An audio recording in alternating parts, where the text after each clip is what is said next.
नमस्कार। ये आकाशवाणी पटना है। अब आप अभिषेक दास से प्रादेशिक समाचार सुनिए। पहले मुख्य समाचार। राष्ट्रीय जनतांत्रिक गठबंधन एनडीए ने प्रधानमंत्री नरेंद्र मोदी को सर्वसम्मति से संसदीय दल का नेता चुना। एनडीए 7 जून को राष्ट्रपति के समक्ष सरकार बनाने का पेश कर सकता है दावा। राष्ट्रपति द्रौपदी मुर्मू ने 17वीं लोकसभा भंग की। नई सरकार के गठन होने तक नरेंद्र मोदी संभालेंगे कार्यवाहक प्रधानमंत्री का पद। INDIA गठबंधन की दिल्ली में हुई बैठक। चुनाव नतीजों और आगे की रणनीति पर किया गया विचार विमर्श। और मौसम विभाग ने अगले 24 घंटों के दौरान राज्य के उत्तरी हिस्सों में बारिश की संभावना जताई। दक्षिणी हिस्सा बना रहेगा शुष्क। अब समाचार विस्तार से। राष्ट्रीय जनतांत्रिक गठबंधन एनडीए ने प्रधानमंत्री नरेंद्र मोदी को सर्वसम्मति से संसदीय दल का नेता चुन लिया है। आज एनडीए के घटक दलों की सरकार गठन को लेकर दिल्ली में हुई बैठक में इस पर सहमति बनी। प्राप्त जानकारी के अनुसार एनडीए सांसदों की अगली बैठक 7 जून को होगी, जिसमें औपचारिक तौर पर श्री मोदी को संसदीय दल का नेता चुना जाएगा। इसके बाद श्री मोदी 7 जून को ही राष्ट्रपति द्रौपदी मुर्मू के समक्ष सरकार बनाने का दावा पेश कर सकते हैं। आज की बैठक में लगातार तीसरी बार एनडीए सरकार के गठन के लिए आगे की रणनीति पर विचार विमर्श किया गया।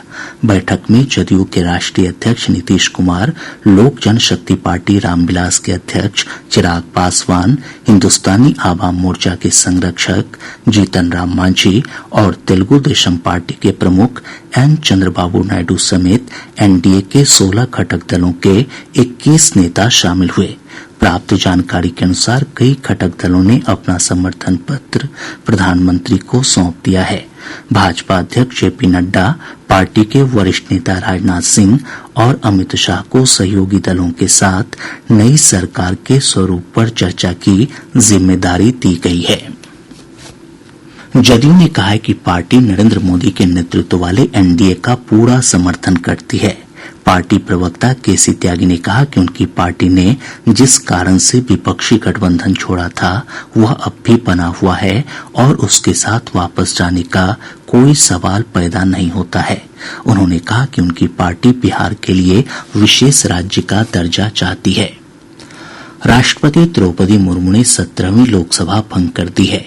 इससे पहले आज केंद्रीय मंत्रिमंडल ने दोपहर बाद हुई अपनी बैठक में राष्ट्रपति को 17वीं लोकसभा तुरंत प्रभाव से भंग करने की सलाह दी थी। श्री मोदी ने राष्ट्रपति मुर्मू से मिलकर अपना इस्तीफा सौंपा था और मंत्रिमंडल भंग करने की सिफारिश की थी। राष्ट्रपति ने श्री मोदी का इस्तीफा स्वीकार कर लिया और उन्हें अंतरिम व्यवस्था के तहत नए मंत्रिमंडल का गठन होने तक कार्यवाहक प्रधानमंत्री के तौर पर बने रहने का अनुरोध किया। राष्ट्रपति द्रौपदी मुर्मू आज रात 8 बजे राष्ट्रपति भवन में निवर्तमान कैबिनेट मंत्रियों के लिए विदाई रात्रि भोज का आयोजन करेंगी। INDIA गठबंधन की आज नई दिल्ली में बैठक हुई। प्राप्त जानकारी के अनुसार बैठक में चुनाव नतीजों और आगे की रणनीति पर विचार विमर्श किया गया। बैठक में राजद के वरिष्ठ नेता तेजस्वी प्रसाद यादव और भाकपा माले के राष्ट्रीय महासचिव दीपंकर भट्टाचार्य भी शामिल हुए। 18वीं लोकसभा चुनाव के परिणामों में भाजपा के नेतृत्व वाले एनडीए गठबंधन को 292 सीटें मिली हैं। भाजपा ने अकेले 240 सीटें हासिल की है।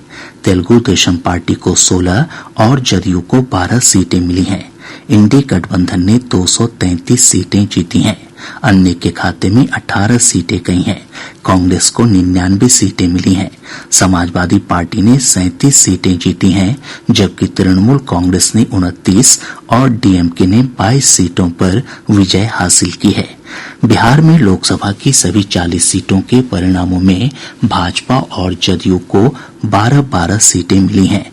लोक जनशक्ति पार्टी रामविलास ने 5, राजद ने 4, कांग्रेस ने 3 और भाकपा माले ने 2 सीट जीती है। हिंदुस्तानी आवाम मोर्चा ने 1 सीट पर जीत दर्ज की है। वहीं विकासशील इंसान पार्टी और राष्ट्रीय लोक मोर्चा का खाता नहीं खुल सका। भाजपा के विजयी उम्मीदवारों में पश्चिम चंपारण से डॉक्टर संजय जायसवाल, पूर्वी चंपारण से राधा मोहन सिंह, बेगूसराय से गिरिराज सिंह, पटना साहिब से रविशंकर प्रसाद, उजियारपुर से नित्यानंद राय, नवादा से विवेक ठाकुर, महाराजगंज से जनार्दन सिंह सिंगरीवाल, सारण से राजीव प्रताप रूडी, मुजफ्फरपुर से राजभूषण चौधरी निषाद, मधुबनी से अशोक कुमार यादव, दरभंगा से गोपाल जी ठाकुर और अररिया से प्रदीप कुमार सिंह शामिल हैं। इधर जदयू के विजयी उम्मीदवारों में वाल्मीकिनगर से सुनील कुमार, शिवहर से लवली आनंद, सीतामढ़ी से देवेश चंद्र ठाकुर, गोपालगंज से आलोक कुमार सुमन, सिवान से विजय लक्ष्मी देवी, झंझारपुर से रामप्रीत मंडल, सुपौल से तिलेश्वर कामेत, मधेपुरा से दिनेश चंद्र यादव, भागलपुर से अजय कुमार मंडल, बांका से गिरिधारी यादव, मुंगेर से राजीव रंजन सिंह उर्फ ललन सिंह और नालंदा से कौशलेंद्र कुमार शामिल हैं। दूसरी ओर लोजपा रामविलास के सभी 5 उम्मीदवारों ने जीत हासिल की है। हाजीपुर सीट से चिराग पासवान, जमुई से अरुण भारती, खगड़िया से राजेश वर्मा, समस्तीपुर से शांभवी चौधरी और वैशाली से वीणा देवी विजयी रही हैं। इसके साथ ही गया सीट पर हिन्दुस्तानी आवाम मोर्चा सेकुलर के संरक्षक और पूर्व मुख्यमंत्री जीतन राम मांझी विजयी रहे हैं। इधर राजद के विजयी उम्मीदवारों में पाटलिपुत्र से मीसा भारती, बक्सर से सुधाकर सिंह, जहानाबाद से सुरेंद्र प्रसाद यादव और औरंगाबाद से अभय कुमार सिन्हा शामिल हैं। कांग्रेस के जिन उम्मीदवारों को सफलता मिली है उनमें सासाराम से मनोज कुमार, कटिहार से तारिक अनवर और किशनगंज से मोहम्मद जावेद शामिल हैं। भाकपा माले के 2 उम्मीदवारों काराकाट से राजाराम सिंह और आरा से सुदामा प्रसाद को जीत मिली है।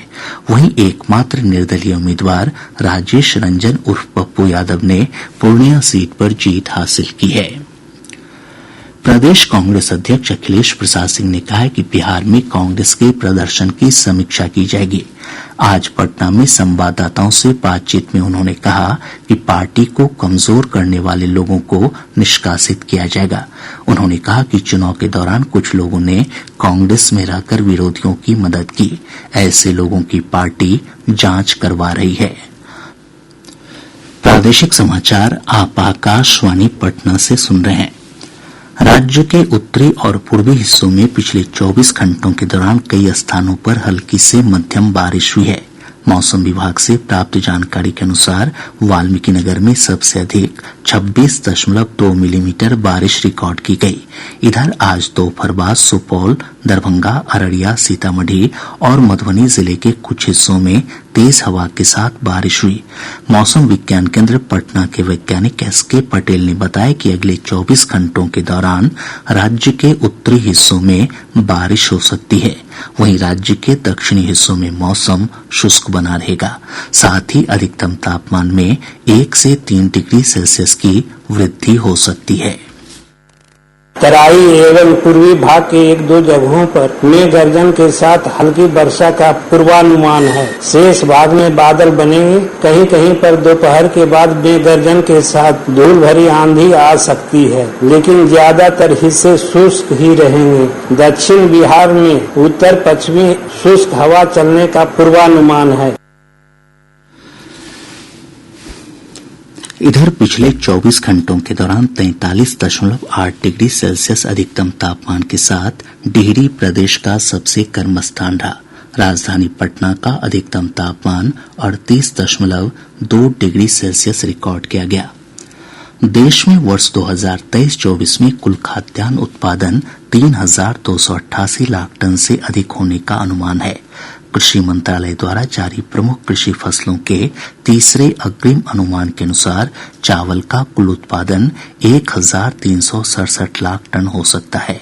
वहीं गेहूं का उत्पादन 1,129 लाख टन से अधिक होने का अनुमान है। आकाशवाणी से बातचीत में कृषि विशेषज्ञ डॉक्टर संत कुमार चौधरी ने बताया कि अरहर दाल के उत्पादन को लेकर 34 लाख टन का अनुमान रखा गया है। किसान कल्याण मंत्रालय द्वारा जो 2023-24 के प्रमुख कृषि फसलों के उत्पादन का तीसरा अग्रिम अनुमानित जारी किया गया है, से ये दर्शाता है कि लगभग सभी फसलों में वृद्धि हो रही है। कृषि प्रधान देश है जो पिछले 5 वर्षों के औसत खाद्यान्न उत्पादन से 211 लाख मीट्रिक टन अधिक है। ये जो उत्पादन अधिक दिख रहा है, गवर्नमेंट का जो पॉलिसी है वो बहुत ही ज्यादा कारगर साबित हुआ है। गवर्नमेंट के पॉलिसी, गवर्नमेंट के जो सपोर्ट मिल रहे हैं किसानों को, इससे किसान और किसानों ने जो अथक प्रयास किया है, इसका ये फल है।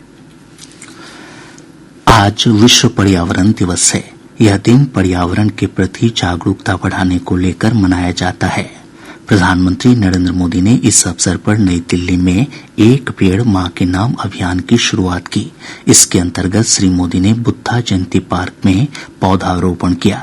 श्री मोदी ने प्रत्येक देशवासी से अपनी मां के साथ मिलकर या उनके नाम पर एक पेड़ लगाने का आग्रह किया। श्री मोदी ने इससे संबंधित तस्वीर #PlantForMother और #एक पेड़ मां के नाम के साथ साझा करने की अपील की है। इधर राजधानी पटना समेत सभी जिला मुख्यालयों में पर्यावरण दिवस पर कई कार्यक्रम आयोजित किए गए। आज संपूर्ण क्रांति दिवस है। इस अवसर पर राज्य भर में कई कार्यक्रम आयोजित किए गए। आज ही के दिन लोकनायक जयप्रकाश नारायण ने तत्कालीन कांग्रेस सरकार के खिलाफ संपूर्ण क्रांति का नारा दिया था। मुख्य राजकीय समारोह पटना के जेपी गोलंबर पर आयोजित किया गया।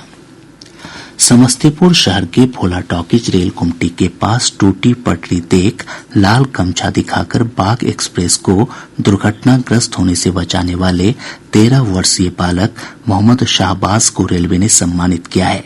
मंडल रेल प्रबंधक विनय श्रीवास्तव ने उसे प्रशस्ति पत्र देकर सम्मानित किया। उन्होंने कहा कि शाहबाज ने अपनी बहादुरी से ट्रेन को दुर्घटनाग्रस्त होने से बचाया। मैं ये कहना चाहूंगा कि शाहबाज ने जबरदस्त सूझबूझ और नागरिक कर्तव्य का उदाहरण दिया है और इतनी कम उम्र का बच्चा जो है उसने देख लिया है। सबसे पहले तो क्रैक है छोटा सा एक, उसके बाद उसको इतनी समझ थी कि उसने लाल रंग का जो है कपड़ा लहराया जिससे कि ड्राइवर को दिख गया और ड्राइवर रुक गया। तो ये बहुत ही अच्छा काम इन्होंने किया है और मैं चाहता हूँ कि ये एक माध्यम बने, एक संदेश बने देश के सारे बच्चों के लिए, सारे युवाओं के लिए, सारे नागरिकों के लिए। तो हम यही चाहते हैं कि शाहबाज की कहानी जो है एक प्रेरणा स्रोत बने देश के सारे बच्चों के लिए। इधर आकाशवाणी से बातचीत में मोहम्मद शाहबाज ने उस दिन की घटना की विस्तार से जानकारी दी। हम अपने अब्बू को नाश्ता देके हर रोज के वैसे वही रास्ते से घर जा रहे थे, तो रास्ते पे हम चल रहे तो देखे कि पट्टी टूटी हुई है। तो देखे उधर ट्रेन आ रही है, वो ट्रेन वाले हॉर्न मारे, पहले डर गए, फिर देखे कि पट्टी टूटी हुई है, क्या करे। फिर मेरे घर के सामने बहुत बार काम होती थी तो लाल झंडा ये सब गाड़ देते थे दोनों तरफ से, तो ट्रेन रुकी रहती। तो ऐसे ही मेरे पास भी गमछा था, तो पूरा प्रयास करके हमने ट्रेन को रोकने की बहुत कोशिश की। फिर भी उस पर इंजन चढ़ गया टूटी हुई पे। फिर हम चलते चलते गिर भी गए थे, मेरे पाँव में चोट भी लग गई। फिर हम ड्राइवर को उतरे, बोले चोट तो ज्यादा नहीं लगा। तो हम बोले नहीं। तो बोले क्या हुआ? तो हम बोले पट्टी टूटी हुई है। तो वो देखे, फिर फोन किए, तो वहाँ रेल वाले अंकल सब आए, वो लोग बनाए। उसके बाद वो लोग रुके, फिर ट्रेन चली गई। तो वो 3 से 4 बजे तक काम चलता रहा, काम करके वो लोग चले गए। और बच्चे भी अगर देखे तो ऐसा ही करे।